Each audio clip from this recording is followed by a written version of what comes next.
देव्यै नमः। ब्रह्मलीन श्री स्वामी ओंकारानंदाय नमः।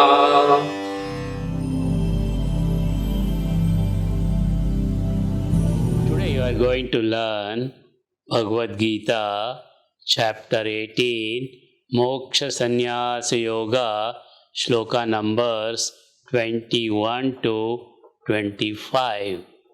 Repeat after me. पृथक्त्वेन तु यत् ज्ञानं पृथक्त्वेन तु यद् ज्ञानं पृथक्त्वेन तु यद् ज्ञानं नानाभावान् पृथग्विधान् नानाभावान् पृथग्विधान् नानाभावान् पृथग्विधान् वेत्ति सर्वेषु भूतेषु वेत्ति सर्वेषु भूतेषु वेत्ति सर्वेषु भूतेषु तज्ज्ञानं विद्धि राजसं तज्ज्ञानं विद्धि राजसं तज्ज्ञानं विद्धि राजसं. Let us chant together. पृथक्त्वेन तु यज्ञानं नानाभावान् पृथग्विधान् वेत्ति सर्वेषु भूतेषु तज्ज्ञानं विद्धि राजसम्. Now you chant. पृथक्त्वेन तु यज्ञानं नानाभावान् पृथग्विधान् वेत्ति सर्वेषु भूतेषु तज्ज्ञानं विद्धि राजसम्. Listen to me. पृथक्त्वेन तु यत् ज्ञानं नानाभावान् पृथग्विधान् वेत्ति सर्वेषु भूतेषु तज्ज्ञानं विद्धि राजसम्. Repeat after me. Shloka number 22. यत्तु कृत्स्नवदेकस्मिन् यत्तु कृत्स्नवदेकस्मिन् यत्तु कृत्स्नवदेकस्मिन् कार्ये सक्तमहैतुकम् कार्ये सक्तमहैतुकम् कार्ये सक्तमहैतुकम् अतत्त्वार्थवदल्पं च अतत्त्वार्थवदल्पं च अतत्त्वार्थवदल्पं च तत्तामसमुदाहृतम् तत्तामसमुदाहृतम् तत्तामसमुदाहृतम्. Let us chant together. यत्तु कृत्स्नवदेकस्मिन् कार्ये सक्तमहैतुकम् अतत्त्वार्थवदल्पं च तत्तामसमुदाहृतम्.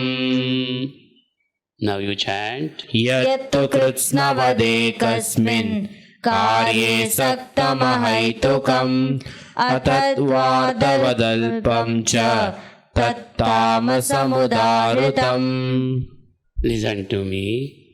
यत्तु कृत्स्नवदेकस्मिन् कार्ये सक्तमहैतुकम् अतत्त्वार्थवदल्पं च तत्तामसमुदाहृतम्. Repeat after me. Shloka number 23.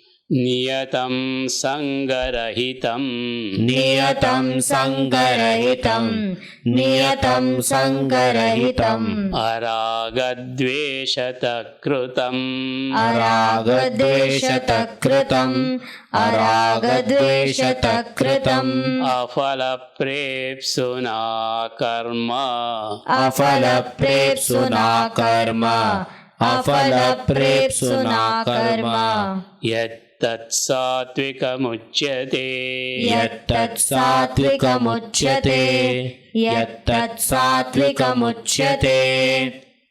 Let us chant together. नियतं संगरहितं अरागद्वेषतः कृतं अफलप्रेप्सुना कर्म यत्तत्सात्विकमुच्यते. Now you chant. नियतं संगरहितं अरागद्वेषतः कृतं अफलप्रेप्सुना कर्म यत्तत् सात्विकमुच्यते. Listen to me. नियतं संगरहितं अरागद्वेषतकृतं अफलप्रेप्सुना कर्म यत्तत् सात्विकमुच्यते. Repeat after me. Shloka number 24.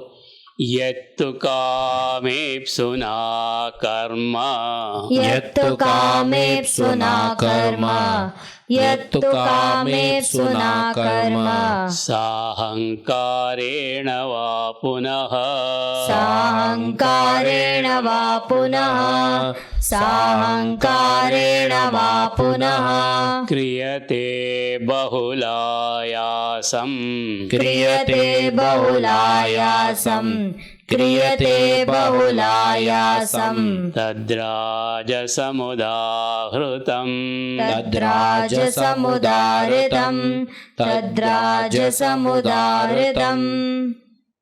Let us chant together. यत्तु कामेप्सुना कर्म साहंकारेण वा पुनः क्रियते बहुलायासं तद्राजसमुदाहृतं. Now you chant. यत्तु कामेप्सुना कर्म साहंकारेण वा पुनः क्रियते बहुलायासं तद्राजसमुदाहृतं. Listen to me. यत्तु कामेप्सुना कर्म साहंकारेण वा पुनः क्रियते बहुलायासं तद्राजसमुदाहृतं. Repeat after me. Last shloka of the day. Shloka number 25. अनुबंधं क्षयं हिंसाम् अनुबंधं क्षयं हिंसाम् अनुबंधं क्षयं हिंसाम् अनवेक्ष्य च पौरुषम् अनवेक्ष्य च पौरुषम् अनवेक्ष्य च पौरुषम् मोहादारभ्यते कर्म मोहादारभ्यते कर्म मोहादारभ्यते कर्म यत्तत्तामसमुच्यते यत्तत्तामसमुच्यते यत्तत्तामसमुच्यते. Let us chant together. अनुबंधं क्षयं हिंसाम् अनवेक्ष्य च पौरुषम् मोहादारभ्यते कर्म यत्तत्तामसमुच्यते. How you chant? अनुबंधं क्षयं हिंसाम् अनवेक्ष्य च पौरुषम् मोहादारभ्यते कर्म यत्तत्तामसमुच्यते. Listen to me. अनुबंधं क्षयं हिंसाम् अनवेक्ष्य च पौरुषम् मोहादारभ्यते कर्म यत्तत्तामसमुच्यते. Pay attention to all the 5 shlokas of the day. पृथक्त्वेन तु यत् ज्ञानं नानाभावान् पृथग्विधान् वेत्ति सर्वेषु भूतेषु तज्ज्ञानं विद्धि राजसम्. यत्तु कृत्स्नवदेकस्मिन् कार्ये सक्तमहैतुकम् अतत्त्वार्थवदल्पं च तत्तामसमुदाहृतं. नियतं संगरहितं अरागद्वेषतकृतम् अफलप्रेप्सुना कर्म यत्तत् सात्विकमुच्यते. यत्तु कामेप्सुना कर्म साहंकारेण वा पुनः क्रियते बहुलायासं तद्राजसमुदाहृतम् अनुबन्धं क्षयं हिंसाम् अनवेक्ष्य च पौरुषम् मोहादारभ्यते कर्म यत्तत्तामसमुच्यते.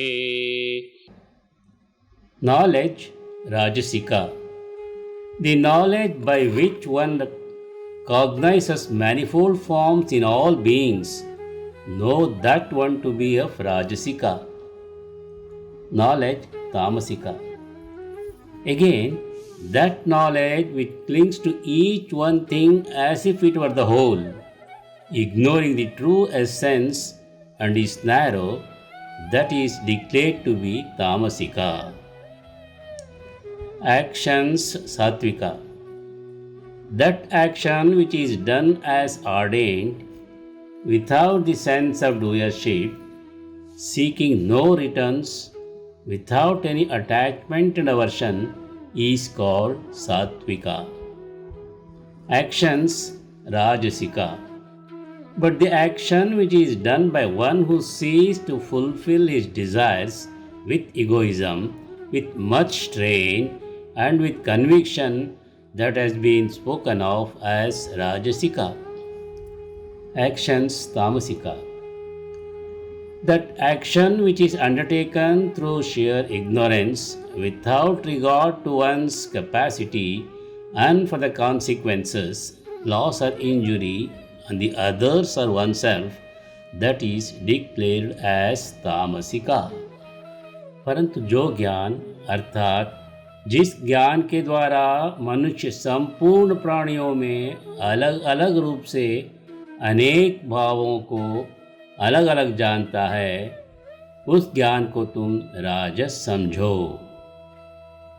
किंतु जो ज्ञान अर्थात जिस ज्ञान के द्वारा मनुष्य एक कार्य रूप शरीर में ही संपूर्ण की तरह आसक्त रहता है तथा जो युक्ति रहित वास्तविक ज्ञान से रहित और तुच्छ है, वह तामस कहा गया है।